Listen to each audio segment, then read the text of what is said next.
July foundation থেকে পদত্যাগ করেছেন শহীদ মুগ্ধর ভাই স্নিগ্ধ। অভ্যুত্থানের 9 মাস পর আব্দুল হামিদের দেশত্যাগ, ছাত্র নেতাদের ক্ষোভ, পুলিশ কর্মকর্তা প্রত্যাহার।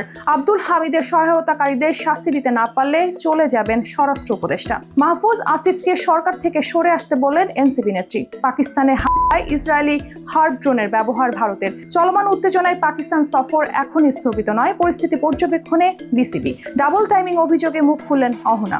আমি শালিন, আপনারা দেখছেন টাইমস ফ্ল্যাশ।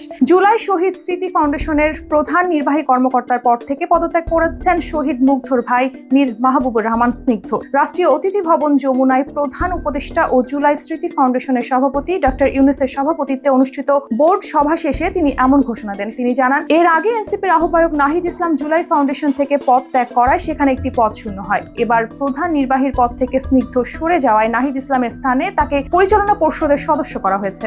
অভ্যুত্থানের 9 মাস পর দেশ ছেড়েছেন সাবেক রাষ্ট্রপতি আব্দুল হামিদ। জানিয়ে ব্যাপক ক্ষুব্ধ ছাত্র নেতারা। অন্তর্বর্তী সরকারের দিকে প্রশ্নের তীর ছোড়েন হাসনাত আব্দুল্লাহ।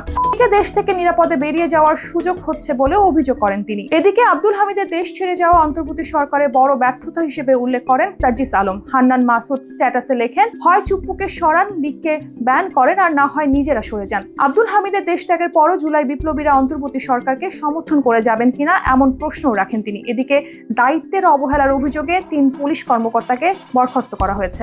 সাবেক রাষ্ট্রপতি আব্দুল হামিদের দেশ ত্যাগে সহায়তাকারীদের শাস্তির আওতায় না আনতে পারলে চলে যাবেন স্বরাষ্ট্র উপদেষ্টা। বৈষম্য বিরোধী ছাত্রদের বিক্ষোভের মুখে তিনি বলেন, যারা তাকে সহায়তা করেছে তাদের কোনো অবস্থায় ছাড় দেওয়া যাবে না, আর যদি শাস্তির আওতায় না আনি তাহলে আমি সে সময় চলে যাব। তিনি আরো বলেন, আমি বিষয়টি জানতাম না, এখানে আসার সময় জানতে পারছি। আমি সঙ্গে সঙ্গে বিষয়টি নিয়ে কথা বলেছি। যারা এই ঘটনার সঙ্গে জড়িত তাদের সবাইকে শুধু পদত্যাগ নয়, শাস্তির আওতায় আনতে হবে। মাহফুজ আর আসিফের সরকার থেকে সরে আসা উচিত। তারা যে সরকারের অংশ তার অভ্যুত্থানপন্থী নেই, এমন মন্তব্য করেছেন জাতীয় নাগরিক পার্টির যুগ্ম আহ্বায়ক তাজনুভা জাবিন। তার মতে উপদেষ্টা মাহফুজ ও আসিফের সরকার থেকে সরে এসে তাদের আবার রাজপথে জনগণের পাশে দাঁড়ানো উচিত। সম্প্রতি এক ফেসবুক পোস্টে এনসিপি নেত্রী তাজনুভা বলেন, শহীদ আহতদের চোখের সামনে আসামিরা দাপটের সঙ্গে মাথা উঁচু করে পালাচ্ছে। এমন পরিস্থিতিতে তাজনুভা নিজেকে মর্মাহত বলেও উল্লেখ করেন।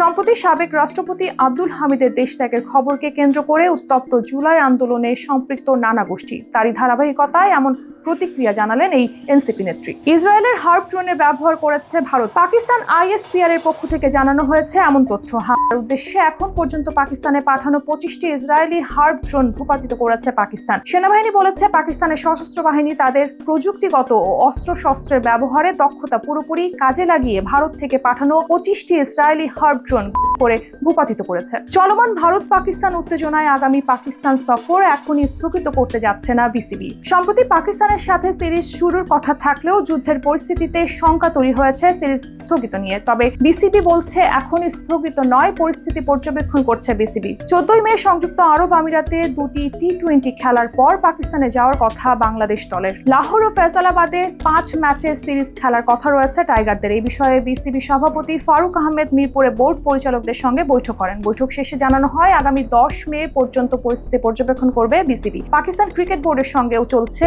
নিয়মিত যোগাযোগ। ডাবল টাইমিং অভিযোগে এবার মুখ খুললেন অহনা রহমান। তার দাবি, নিজের দোষ ঢাকতেই তার বিরুদ্ধে এমন অপবাদ দিয়েছেন অভিযোগকারী। সম্প্রতি তার এক ফেসবুক পোস্টে তাকে ঘিরে চলমান বিভিন্ন আলোচনায় ক্ষুব্ধ প্রতিক্রিয়া জানান ছোট পর্দার অভিনেত্রী অহনা রহমান। সম্প্রতি তার বিরুদ্ধে অভিযোগ তোলেন অভিনেতা শামীম হাসান সরকার। তাদের পুরনো সম্পর্কে যে টেনে শামীম বলেন, অহনাই ডাবল টাইমিং করেছে। নিজের বিরুদ্ধে ওঠা এমন ইঙ্গিতপূর্ণ অভিযোগে অত্যন্ত ক্ষুব্ধ ও আহত হন অভিনেত্রী অহনা। কারো ব্যক্তিগত সমস্যায় তাকে জড়িয়ে সংবাদ প্রকাশ না করার অনুরোধ জানিয়ে তিনি বলেন, দয়া করে অন্যের গল্পে আমাকে জড়িয়ে হেডলাইন করবেন না।